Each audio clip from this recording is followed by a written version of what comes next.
All right. Chapter 3. Whizzing through it. So we're going to have an entire course on ethics, because why not? But this is just a little brief description of what ethics is. So chapter 3 is the professional ethics for massage practitioners. What is ethics? Ethics protects the client, the profession, and the therapist by creating a safe environment. Helps gain respect of the medical community and the general population. And it is also setting your intention and creating professional boundaries as a basis for a healthy practitioner-client interaction. So we have something called the Code of Ethics. This is the set of guiding moral principles that governs a person's choice of action.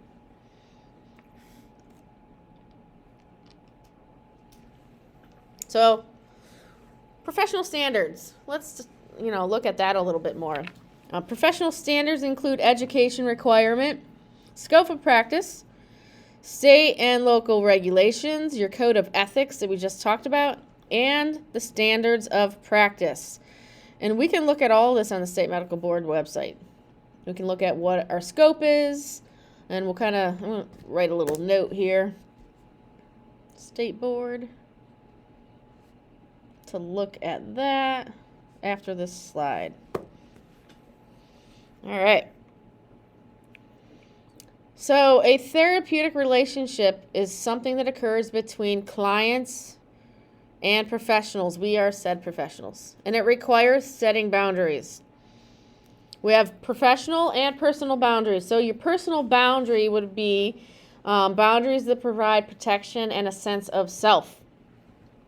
All right, like you're in my bubble. This is my personal boundary. All right.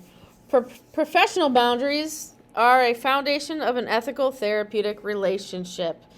The next slide, we're going to talk about professional boundaries, but I want to show you how to access kind of the laws, the code of ethics, standards of practice, and scope of practice on our State Medical Board site. So let me pull something else up. There we go. You can just type Ohio State Medical Board massage scope of practice, right?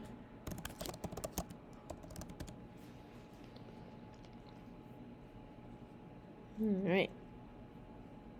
So I'm just going to click this frequently asked questions here on the State Medical Board website. All right, fun. So I was just talking on break. It's Lily, right? I'm looking at my table chart about massage and what we're allowed to do. So anybody off the street, your mama could do a relaxation massage. All right, so what is a relaxation massage? All right, I'm going to zoom so you can see. Relaxation massage is not a term that is used in Ohio law. It is a term that people commonly use to describe non-therapeutic massage. You're like, what's that? Non-therapeutic massage does not treat any condition.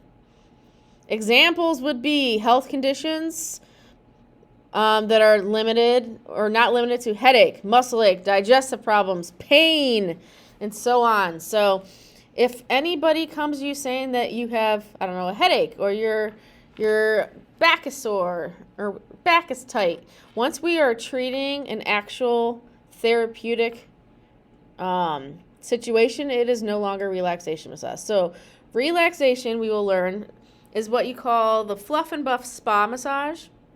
All right, it's not deep tissue. It's very light strokes, and the only purpose for relaxation massage is to relax you. All right, it's not getting knots out. It's not helping a headache. It's not helping your back. All right.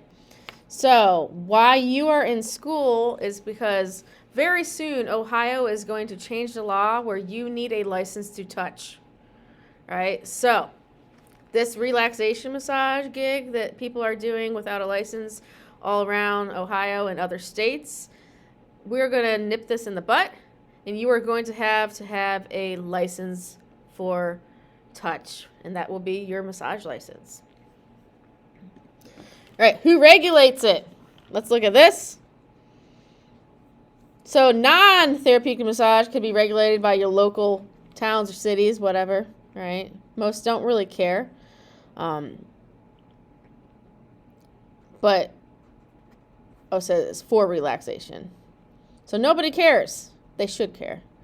All right, because a lot of people that use relaxation massage tend to be your sex traffickers, all right, or your sex workers, all right?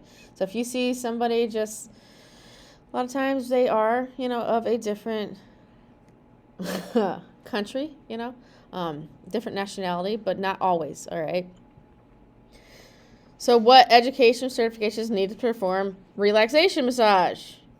Again, nothing, all right? So you guys can look at this. This is why we're in school, so that we can do this. And then here, I plan to get a massage in the future. May I perform relaxation until then? Yes, but it may slow down your process of getting a license. So on your license, when you go to apply, it's going to ask you where you work. If you already work for a massage facility, they're going to take a little longer to investigate it to make sure you weren't doing things you weren't supposed to, like doing therapeutic massage. Does that make sense? All right, this is why I said you cannot do a massage and take people's money. All right, because most massages are not going to be relaxation.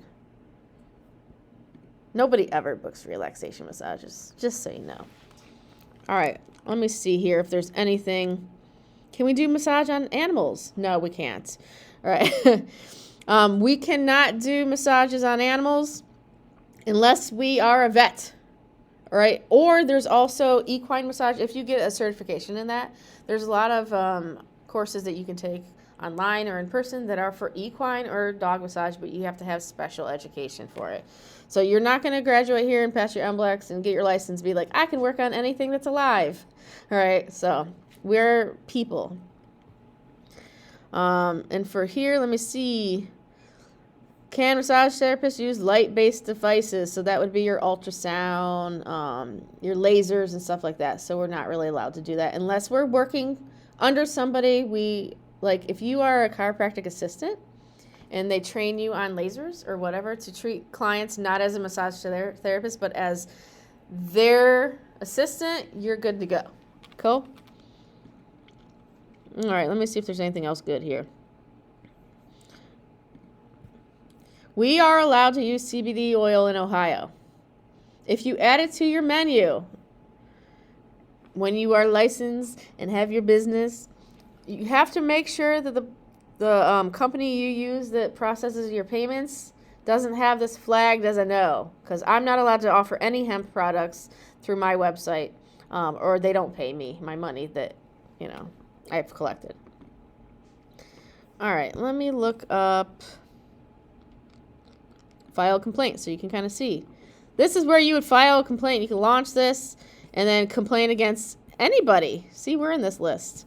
All right. I want to type massage, scope of practice. I didn't quite see it there unless I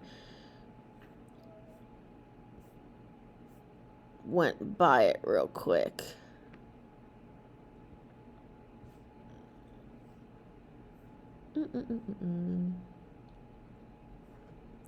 Is it on there? Did I miss it somewhere?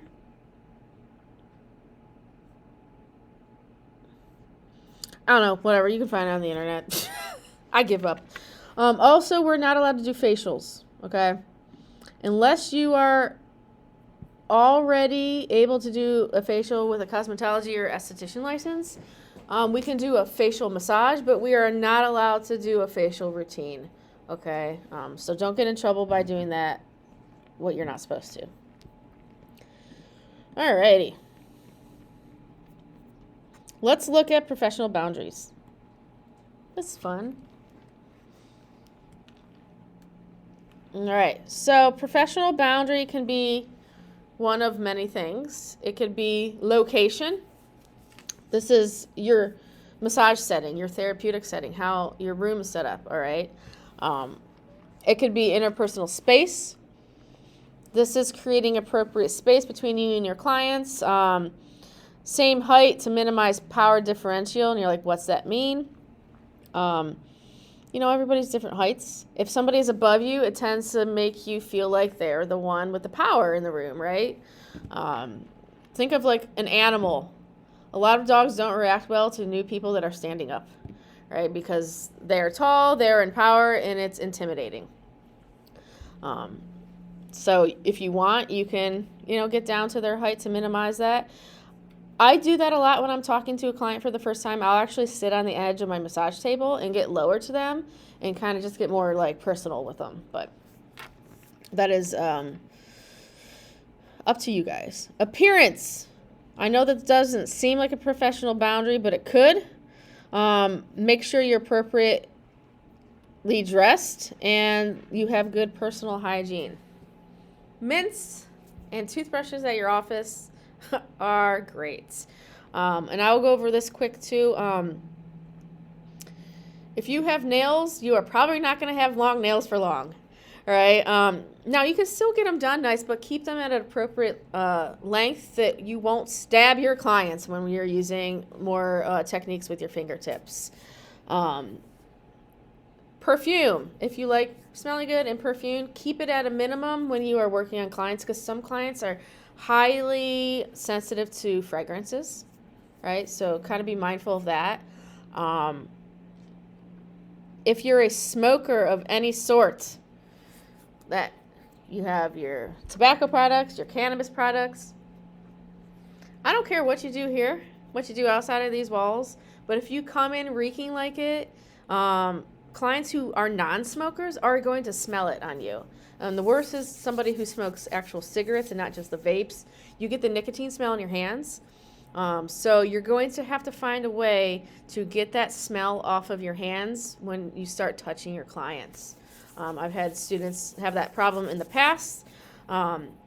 There's different soaps you might want to do, or be mindful, not hotboxing in your car right before clinicals. Right? If you are high during clinicals, I will send you home. All right? So, yeah, just don't smell like the products that you're partaking in. Same with alcohol, right? I don't care if y'all like to drink or whatever, but you can't smell like it here. Or at work. I don't recommend it at work, all right? So, appearance. Don't smell too much. Don't smell too bad. And be appropriately dressed, right? Self-discipline. This is really, really hard to do sometimes. Avoid talking about issues not pertaining to the session. Now, you're going to have clients that do the whole time. You're going to have clients that don't say a peep, or some in between, right? They don't care about your life. I know that that's mean to say, but they don't care. They are there. They are paying you a good amount of money for you to work out their issues. If they care about your life, they will ask. Do not freely give them information about you. Be like, so this weekend I did this. They don't care. And then you talking about yourself might be the reason they don't come back to you, right? Now, I do have some clients where the whole time we're just catching up, right? So you got to kind of feel that. And sometimes that client one day might talk, the next day might be quiet. So kind of judge what you're feeling based on what they're putting out, all right? Language. Careful with your choice of words and your communication skills. If you have cute little grandma in here, you're not going to F-bomb during your massage, all right? But if you have somebody that, you feel like you can be more yourself, then you can talk more yourself, but be mindful of the audience that you have. Everybody's different. Touch. Be mindful of appropriate touch throughout the massage. This is big, all right? We want them to be comfortable, and we want to be comfortable at all times. Because most of the time, they're either in their underwear or nothing. Just covered up by a blanket and or a sheet. We want them to feel like they're in a safe place, right? So we're going to learn a lot about touch, because that's what this course is about. Time. A professional boundary is good time management skills. Surprise, you shouldn't be. If you go in for any kind of appointment, doctors are the worst. You have a 9 o'clock appointment. You're in the lobby waiting till 9:45 before they bring you back. That's freaking rude, right? Don't do that to your clients. Now, if I'm the one that popped in at 9:45 for my 9 o'clock appointment, I'll be glad that they even take me still, okay? So time is a big thing. Don't be late for things, and don't leave them in the room alone for too long when you put them in there to get undressed, all right? So we'll learn all about how to properly put people in rooms. Money. Your fee should reflect your value of service. Just because you think your massage is worth $500 doesn't mean Bob scheduling it does. But this also goes the other way for you. I see a lot of massage therapists around here undercharging services. If it's not closer to $80 to $100, you are undercharging. A lot of people try to do $1 a minute or $60 or $65 for an hour. Those were the prices in the 90s. Can we please get with the times? If you guys start this business after school and your prices say $60 or $65, I'm going to message you and say raise your prices, right? Because you are also setting kind of that price for the region, and that's not fair. How come the big cities get to charge $150, but we're stuck at $60? You know what I mean? So be mindful of your prices. Don't undervalue yourself, and don't overvalue your work for the clients. Boundaries. This guy is not having a good time. Be mindful and honor your clients' personal boundaries. What that means is check in with them with comfort. This is pressure, draping. This is what we call putting blankets over you. Pressure, right? Temperature of the room, temperature of the table, how much they want to undress. Some people are really nervous and keep most of their clothes on. That's weird, but whatever. You still got to work with it. Some people might not want you to work parts of their body. Face and feet and glutes are the top 3 that someone does not want you to work on. Now, we are never working on the front of people from pubis up. Right? Does that make sense? So, I mean, I'll teach you guys where appropriate areas are for massaging chests. We do abdominal massage, but not often and only with consent. Okay? So if a client says, I want you to just do my neck and shoulders, if you just decide you're going to do a full body massage, that is not honoring their personal boundaries. Right? They say they don't want their feet touched, don't touch them. All right, so listen, and you can ask questions again. Be like, I forgot which area you said not to work on. What was that again? It's okay. We making sense here? Therapeutic relationship. This is defined as a practitioner and client relationship that is, remember this, client-centered. They are in control, right? Confidentiality, just like any other healthcare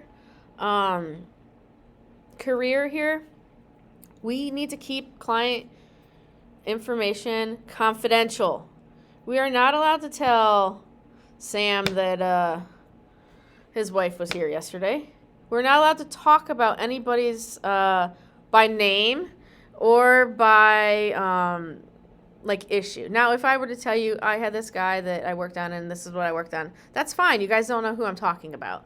But client confidentiality is big. We call it HIPAA, all right?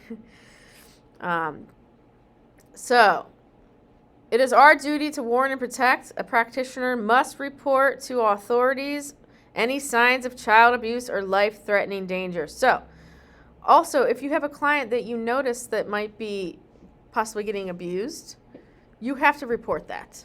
You might lose that client, but at least they might be safer.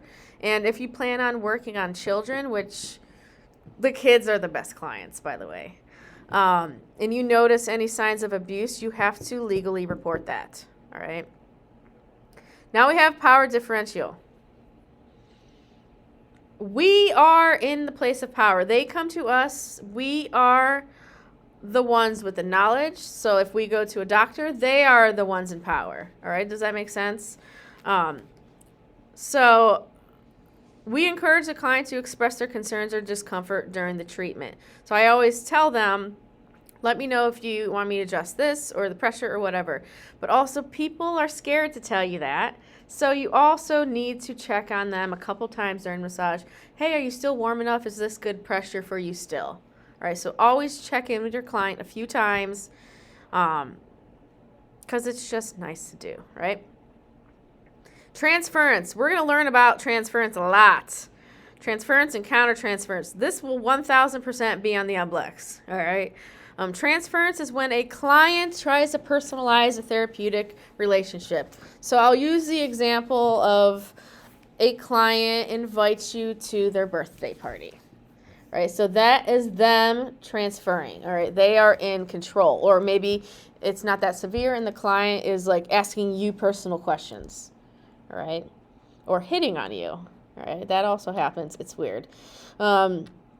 So that is what transference is. Counter transfers is when we flip it around and it's us doing those things. So us asking personal questions, us asking them, hey, you want to go get some coffee or whatnot. So that is what counter transference is. So remember, transference, client, counter, us.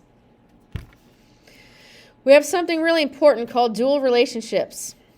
This is when you combine your therapeutic relationship, so your client relationship, with a secondary relationship. That could be client is your friend and your sister. You know what I mean?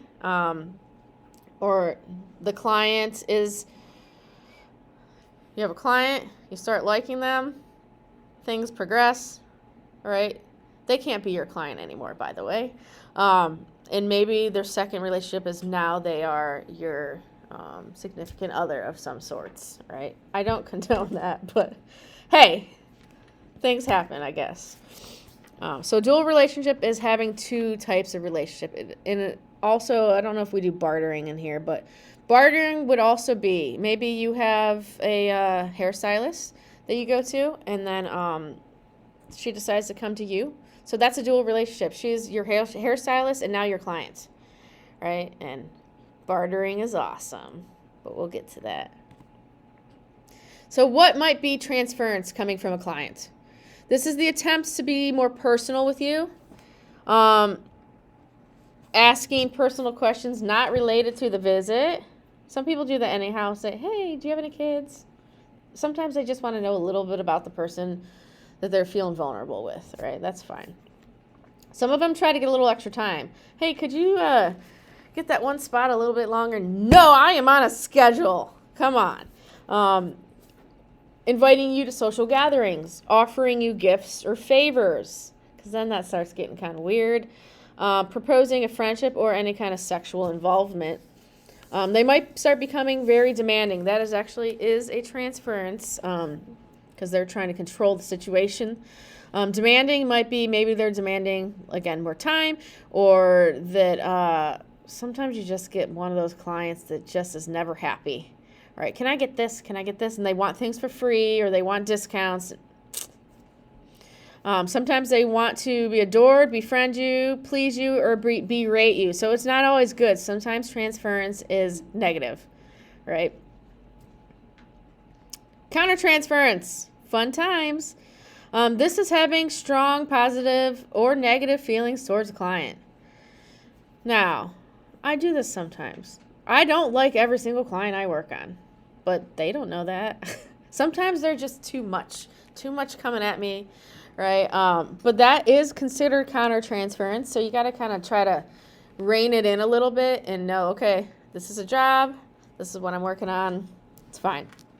Or countertransference could be thinking excessively about somebody in between sessions, right? Dressing in a specific manner when that person is trying to come in. Maybe you have a really good looking dude on your table and you're just trying to look pretty. That's weird. Don't do that. You're in a dark room. Come on now. All right. Where am I at? Losing track. Making special provisions or extra time on the client. If you start adding extra time to their session, they're going to start expecting it. All right. And then you're just losing money and wasting your time. My advice to you is if you feel like somebody needs a little extra time, ask them first. Be like, hey, I could really use another 15 minutes on this. I'm going to do it with no charge today, but if you do want the longer session, it will be whatever price in the future. Awesome way to upsell, all right? And you're giving them, they feel important, you're giving them something extra to try, right? I also do that with add-ons like cups and hot stones once in a while. Anyhow, another countertransference situation would be fantasizing or having sexual feelings towards a client. This one's fun. Yawning excessively. I don't know where they get this, but apparently you're not allowed to yawn if you're tired. Negative reactions to a client. This could be feeling guilty or angry when they don't respond to treatment. You're not going to fix them in one day, okay? So it's okay. That's what treatment plans are for. Feeling angry or disappointed if they are late or cancel. Experiencing fatigue, disappointment, depression, or infatuation, after a session, or dreading upcoming appointments.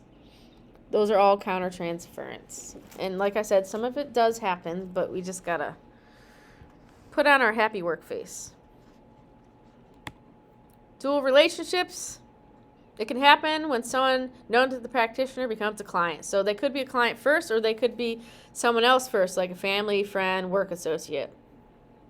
So bartering is when you each have a skill and you barter, no money is paid, and do the skill together. Like right now, my nail tech, she's my friend, started tattooing. So she's finishing one of my tattoos and I'm giving her massages. So it has to be of equal quality work, or sometimes the person doesn't feel valued.